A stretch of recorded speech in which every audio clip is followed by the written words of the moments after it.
vamos a hablar acerca del libro Monstruología del cine mexicano, un libro que a mí en lo personal me gustó mucho, ya lo andaba correteando desde hace como no sé cuánto tiempo, desde que lo vi en el Facebook de Edna, que lo presentaron en el DF, y desde ahí dije, ese libro tiene que impacto.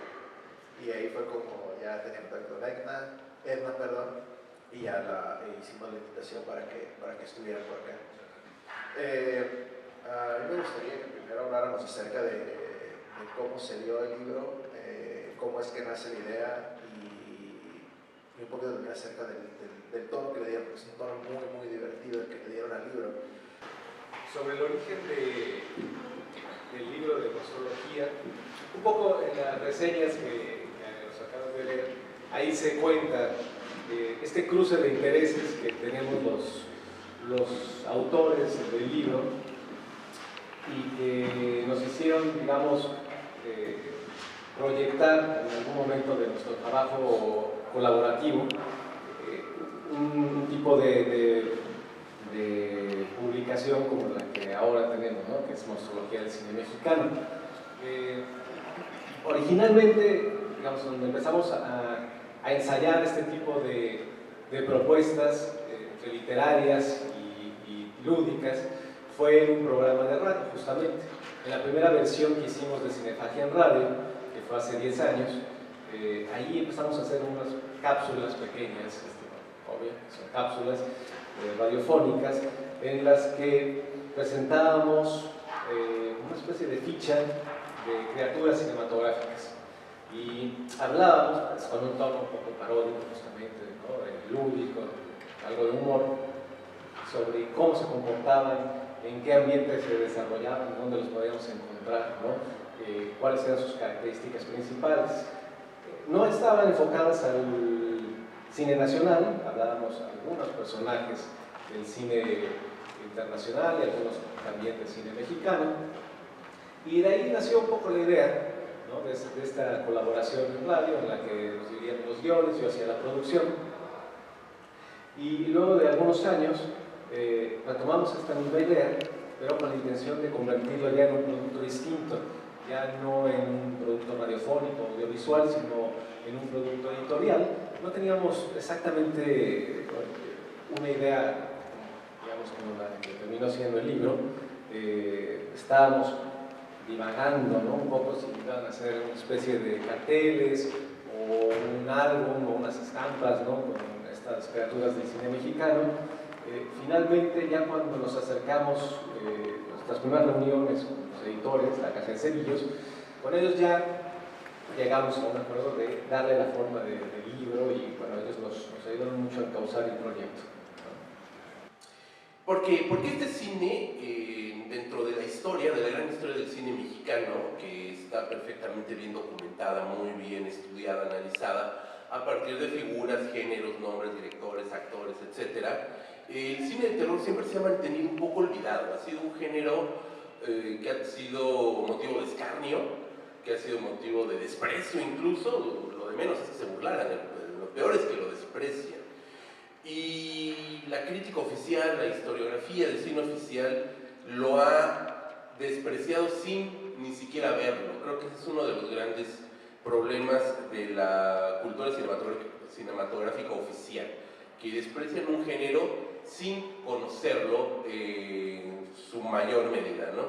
Entonces, una de las preocupaciones que nosotros siempre hemos tenido en revistacinefagia.com, que es el ancla en donde han girado todos los distintos proyectos editoriales, radiofónicos, programas de televisión, etc., ha sido abrir un espacio, abrir una plataforma para que este cine llegue al público. Finalmente, la actividad cinematográfica, como tal, el quehacer cinematográfico, pues su principal misión no es quedarse enlatada en una cineteca, no es quedarse en un DVD en el anaquel, sino llegar al público, que el público lo conozca, lo vea, que interactúe, que juegue con el cine, que lo reciba, pero que también le dé. Entonces, lo más importante para nosotros era que el público conociera este cine, ¿no? Jugamos un poco también a dos distintas cosas, ¿no? Por un lado, jugar a la nostalgia con la gente y afortunadamente creo que nos salió bien ese juego, a la nostalgia de generaciones anteriores a nosotros, que en su momento vieron estas películas de terror mexicano, de luchadores, de aventuras en los momentos de su estreno, y que ahora que reconocen esas películas, que reconocen esos momentos de infancia, nos lo agradecen, ¿no? Y no es tanto el hecho de que nos agradezcan lo que nos llene el ego, ni mucho menos, sino saber que esta gente que pensó que este cine ya estaba olvidado, lo pudo recuperar, ¿no? Por el otro lado, jugar con generaciones jóvenes, como la de todos ustedes, que a lo mejor conocen parte de este cine porque sale en la televisión, en los canales de paga, porque se ha puesto de moda también, porque festivales como Macabro de una manera muy seria lo han rescatado en salas no comerciales, pero digamos que en funciones cinematográficas en sala, y descubren una beta de cine que es total y absolutamente distinta de lo que mayormente se ve, ¿no? Y reconocen también una forma muy peculiar de cultura mexicana. Es una parte fundamental de la cultura popular mexicana que se ha encontrado olvidada y que ahora de alguna manera está comenzando a recuperarse, ¿no?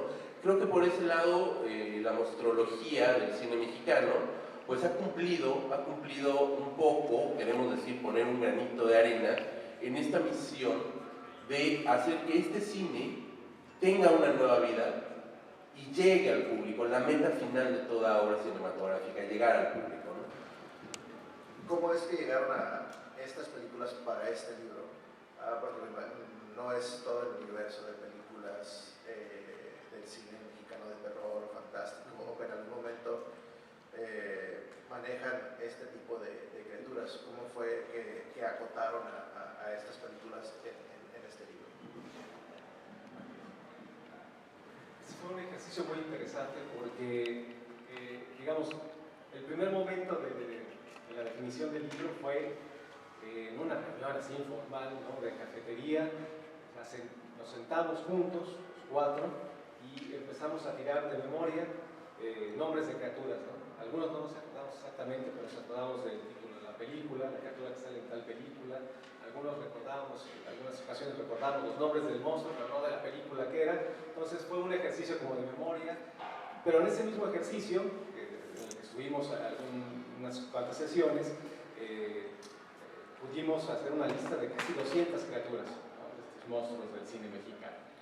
Y ya en el trabajo con los editores, que estaba platicando hace un ratito, ellos nos dijeron: no podemos hacer un libro con 200 monstruos, es imposible porque es un libro gigante, es difícil de editar, va a ser difícil también conseguir imágenes de todos, ¿no?, las criaturas que estamos tratando de incorporar, de sumar en la edición, y también va a ser un libro, ¿no?, demasiado caro para poderse distribuir normalmente. Entonces, eso nos ayudó a hacer un filtro, un ejercicio muy riguroso de selección de monstruos, que también nos orilló a hacer una selección no en orden cronológico, de alguna forma, pero sí tratamos de orientarlos para que cubrieran casi toda la historia del cine mexicano. Empezamos con La Llorona de 1933 y, digamos, ese es el primer personaje que aparece, ¿no?, en la cinematografía nacional, con este corte de ser fantástico. Y terminamos con El Niño Fantasma de Kilómetro 31. Es una película que se estrenó hace ya 10 años, ¿no? Entonces, eso fue un poco. Pero también que abarcaran varios géneros, como muy bien representa la categoría de monstruo. El monstruo mexicano, a diferencia de los monsters o del kaiju japonés, no solamente pertenece al género del terror o del horror, ¿no?, cinematográfico.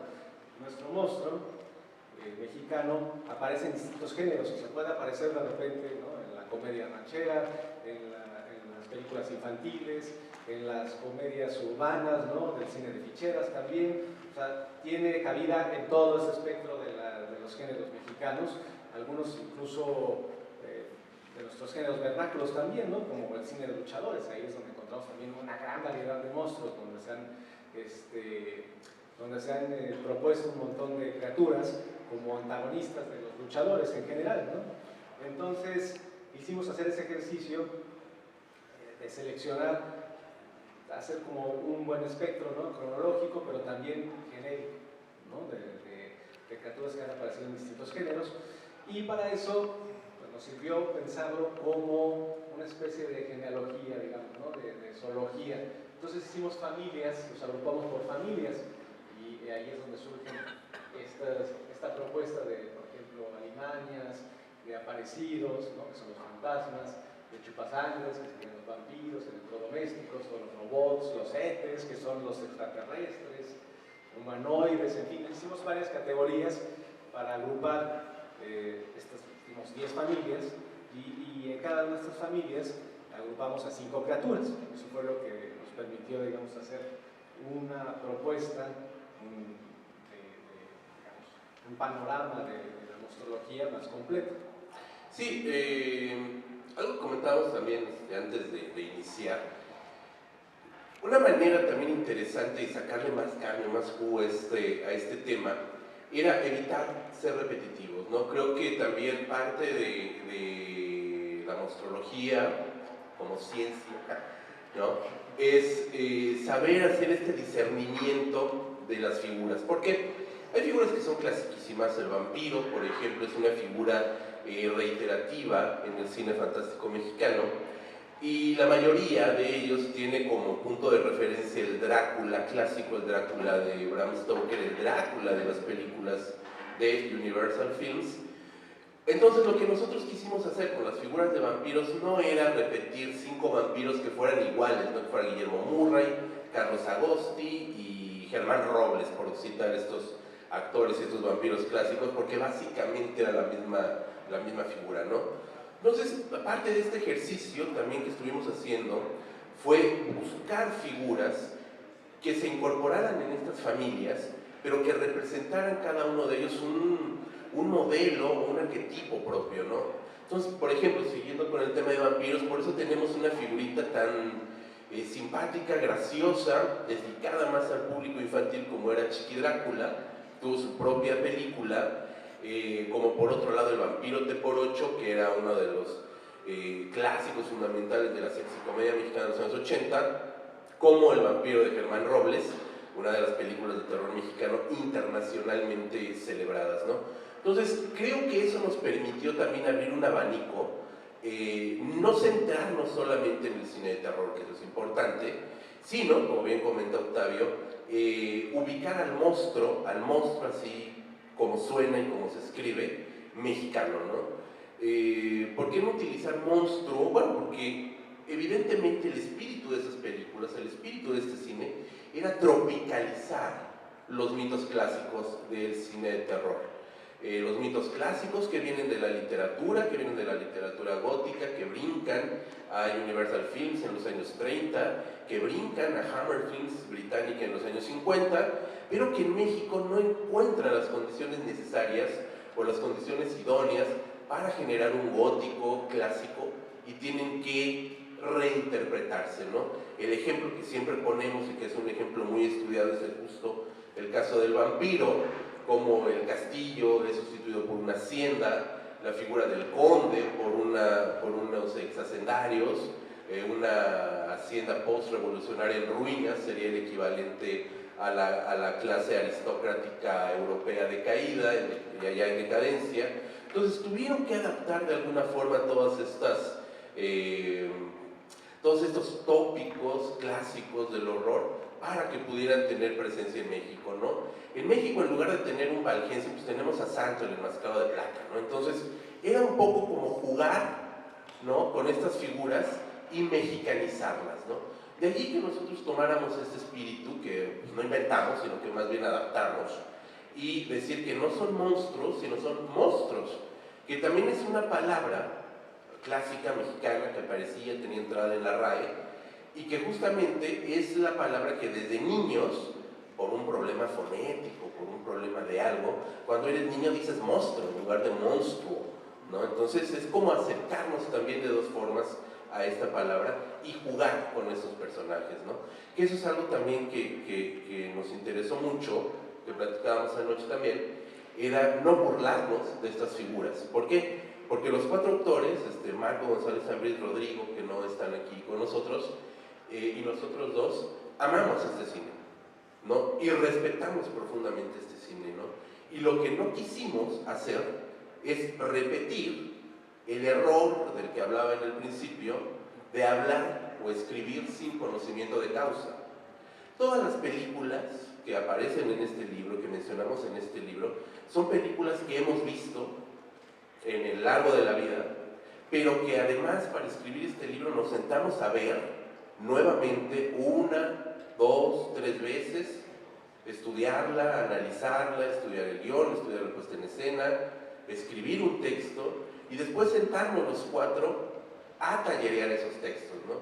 Entonces es una labor que sí es un juego literario divertido, porque si ustedes ven las fichas o leen algunas de las fichas, pues se presta para ser humorístico, no burlón, y mucho menos despectivo, ¿no? Al contrario, se trata de una reivindicación, pero quitándole la solemnidad que le es estorbosa. No tiene por qué ser solemne para ser serio, ¿no? Creo que es algo importante. Es fascinante ver, pues sí, cómo ese tipo de cine, que era muy diferente al cine que podíamos ver en los años 80 en la televisión también, que bueno, que tenía una mejor manufactura, y me refiero al cine de Hollywood, en contraste con estas películas que se veían era el Canal 4, me acuerdo, el Canal 9, bueno, era los canales de Televisa que se veían en la Ciudad de México. Recuerdo muy bien que era fascinante. Creo que todos desde pequeños, aunque no tuviéramos no tuviéramos la menor idea de lo que eran los valores de producción cinematográficos, pues sabíamos perfectamente bien que estaban mal hechas, ¿no? O sea, porque pues se veía claramente el grito con el vampirito así, ¿no? El cierre, exactamente, el cierre del, ¿verdad? De Chabelo y Pepito, por supuesto, y con era el Loco Valdés, si no me equivoco, el lobo, ¿no? El lobo, era el Loco Valdés, pues, se veía el peluche total, ¿no? Pero eran encantadores, así como también las películas de luchadores, todas las del Santo, que pues sí, también el platillo volador se veía claramente que era una cosa de cartón, ¿no?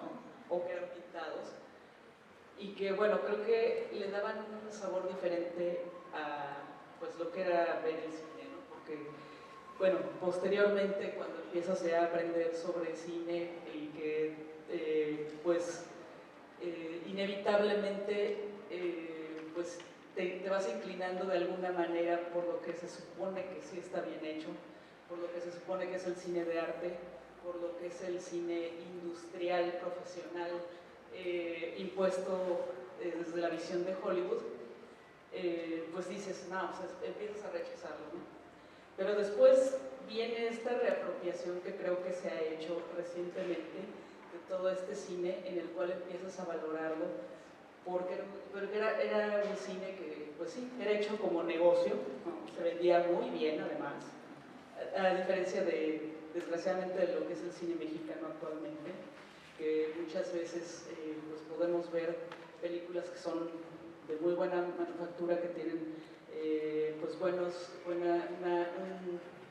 una propuesta interesante, pero que nadie las ve, ¿no? Y que nadie las quiere ver además. A diferencia de eso, creo que la gente aceptaba bastante bien, el público se identificaba con estos personajes, porque además eran personajes tan inocentes hasta cierto punto que sabías perfectamente bien que no necesitabas apreciar el arte o lo que tuviera ahí, sino que los veías porque sabías que te iban a entretener.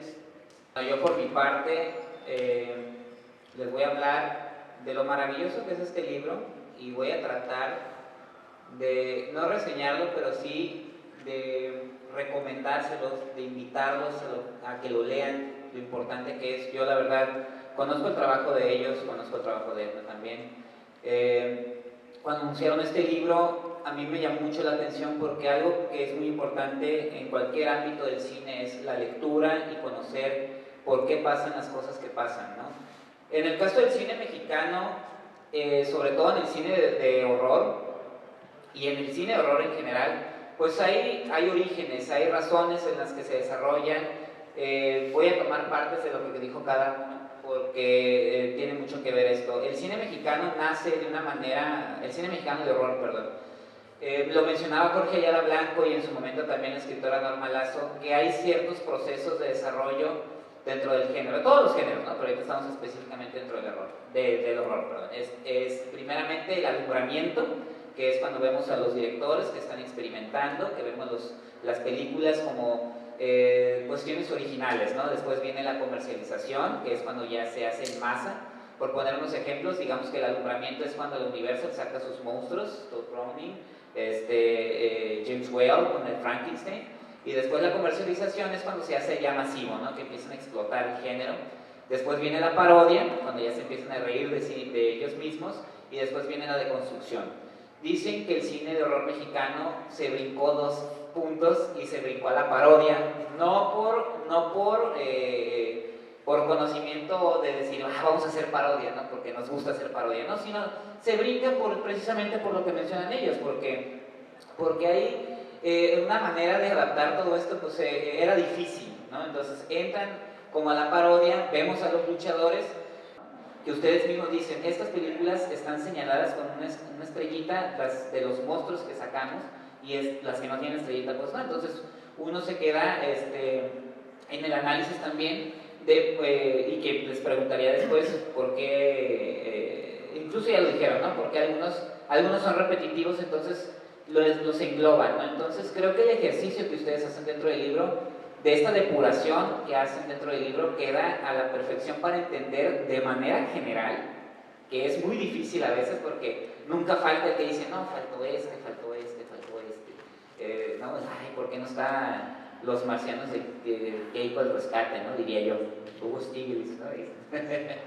Entonces, creo que en general ese libro tienen que leerlo, diría yo, para conocer estas partes del cine mexicano que a veces olvidamos, ¿no? Entonces, el cine mexicano es más que el cine dramático, es más que el cine de arte, también está el género de horror, y creo que esa es la parte más importante que yo destacaría dentro del trabajo que hicieron como astrología del cine mexicano.